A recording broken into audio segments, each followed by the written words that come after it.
Sakayo barana kama fi kalbiidhaan takkuma jaalala Cidhaa gaarii Issinif Haawwina arzoonni lameen Sakayo barana kama fi kalbiidhaan takkuma jaalala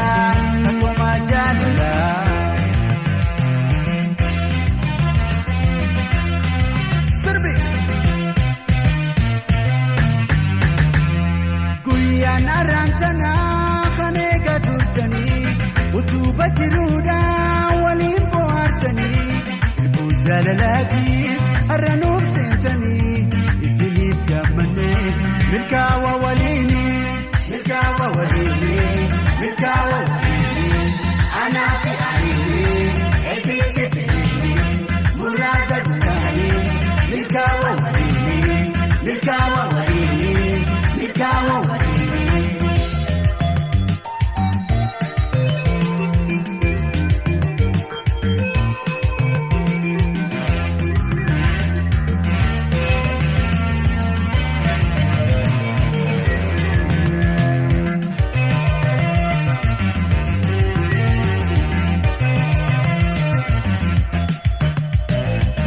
Cidhaa gaarii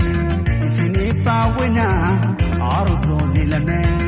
Sakayo barana kama fi kalbiidhaan takkuma jaalala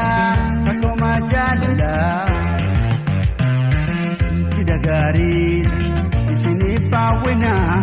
arzoonni lameen Sakayo barana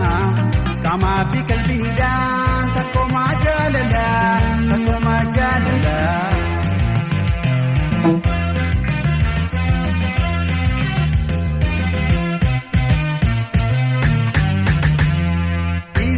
Machuudhaaf dhufne nu hundinii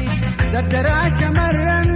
hiriyoon keessanii isin bareechuudhaaf karaa xammarsanii hawwanni miidheedhaan dachi sosoosanii walii gammadanii dachi sosoosanii walii gammadanii.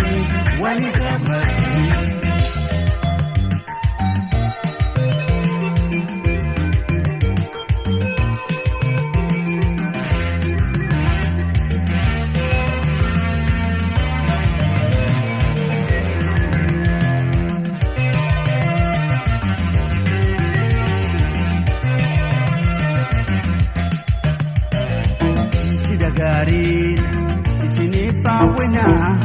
arzoonni lameen Sakayo barana kama fi kalbiidhaan takkuma jaalala Cidhaa gaarii Issinif Haawwina arzoonni lameen Sakayo barana kama fi kalbiidhaan takkuma jaalala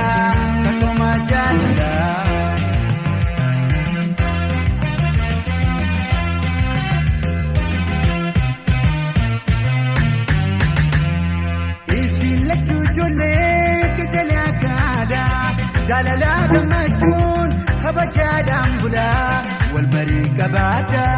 faana walii tolaa hirkoo walii ta'a harrii walii filaa hirkoo walii ta'a horaa wajjin waraa